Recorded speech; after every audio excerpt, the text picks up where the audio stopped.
में जल आवर्धन योजना में आ रही शिकायतों के निराकरण के लिए मंगलवार को नपा सभागृह में बैठक आयोजित की गई। बैठक उस वक्त हंगामे में तब्दील हो गई जब वार्ड 2 पार्षद अरुणा उपाध्याय ने उन्हें बैठक की सूचना नहीं दिए जाने के साथ ही नपा अध्यक्ष पर पार्षदों के साथ भेदभाव का आरोप लगाते हुए हंगामा शुरू कर दिया। पार्षद और नगर पालिका अध्यक्ष के बीच आमने सामने की स्थिति निर्मित हो गई। वहीं गहमागहमी बढ़ने पर नगर पालिका अध्यक्ष श्रीमती छाया जोशी ने पार्षद के आरोपों को नजरअंदाज कर वहां से चली गई।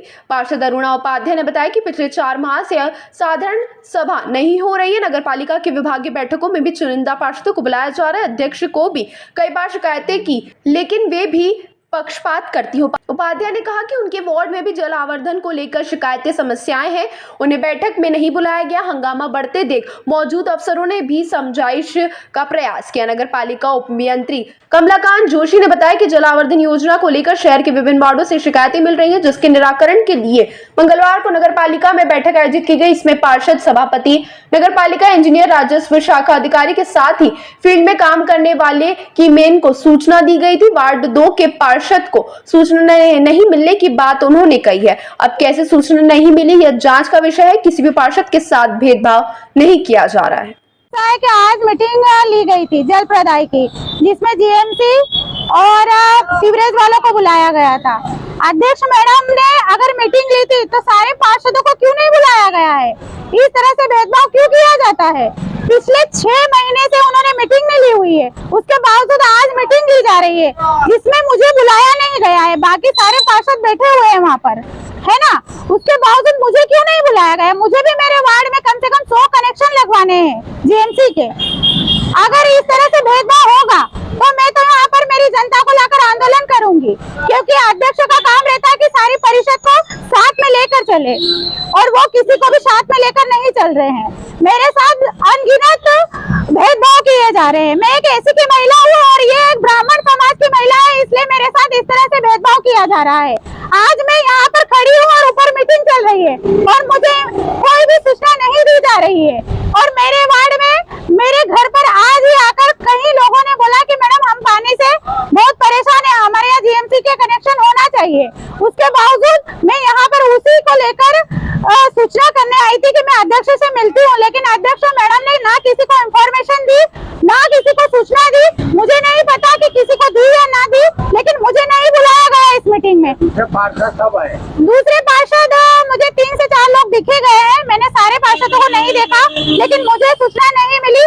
तो मुझे तो इस बात का बहुत गुस्सा है कि पिछले 5 से 6 महीने से आपने मीटिंग परिषद की रखी नहीं है। हमने हमारी परेशानी किनको बोलना? अगर आप अपना पद नहीं संभाल सकते हैं तो पद से इस्तीफा दे दे। क्या नाम है आपका? अरुणा उपाध्याय, वार्ड क्रमांक 2 पार्षद। सूचना शायद उनको मिली नहीं होगी। हमारे यहाँ पे जो है जल आवर्धन योजना का काम चल रहा है और उसके संबंध में प्रतिदिन जो है शिकायतें आती रहती हैं कि कहीं पानी नहीं मिल रहा है, क्या समस्याएं हैं। तो कुछ कॉलोनियों में गंदा पानी चल रहा है, कुछ कॉलोनियों में पानी नहीं जा रहा है, कहीं पर रोड के रेस्टोरेशन की समस्या है। इन सब समस्याओं को देखते हुए एक अनौपचारिक मीटिंग जो है बुलाई गई थी, जिसमें सभी पार्षद, सभी सभापति, सभी जो हमारे नगर पालिका के इंजीनियर हैं, राजस्व शाखा के अधिकारी हैं, सभी लोगों को आमंत्रित किया गया था। और हमारे जो फील्ड में काम करने वाले की मैन वगैरह है, सभी को सूचना दी गई थी। अब ये देखना पड़ेगा कि वार्ड 2 पार्षद जो हैं उनको कैसे सूचना नहीं मिली है। उनके बारे में वो बता रही थी कि उनको सूचना नहीं मिली है। तो उनका भी एक कहना है कि हमारे वार्ड में काम नहीं हो रहे हैं। नहीं, कामों से सिलसिले में कोई विषय नहीं था। ये जल आवर्धन उनके वार्ड में केवल एक गली है इस्लामपुरा की, जहाँ पे पानी की समस्या है और वो विषय में है, जानकारी में है, वो बता रखा है उन लोगों को। बट और भी जगह है जो जैसे पर्टिकुलर संजय नगर, इंदिरा नगर जो है, उधर पानी नहीं जा रहा है। 23, 24, 25 जो वार्ड है हमारे, उन वार्डों में तो वहाँ की जब बड़ी समस्या थी तो उसको भी टेकल करना था। तो सभी पार्षदों को आमंत्रित कर लिया था कि भाई सभी लोग आके अपनी समस्याएं जो भी हैं वो बता दें। स्पेसिफिक ऐसा कुछ नहीं है, लेकिन अब वो चूंकि विस्तारित हमारी योजना थी और उसमें पार्षद जी को सूचना शायद नहीं मिल पाई होगी समय पर, तो नाराज लिखते हैं वो कमलाकांत जोशी। ताज़ा खबरों के लिए सब्सक्राइब करें JSR टाइम्स और साथ ही नोटिफिकेशन पाने के लिए बेल आइकन को दबाएं।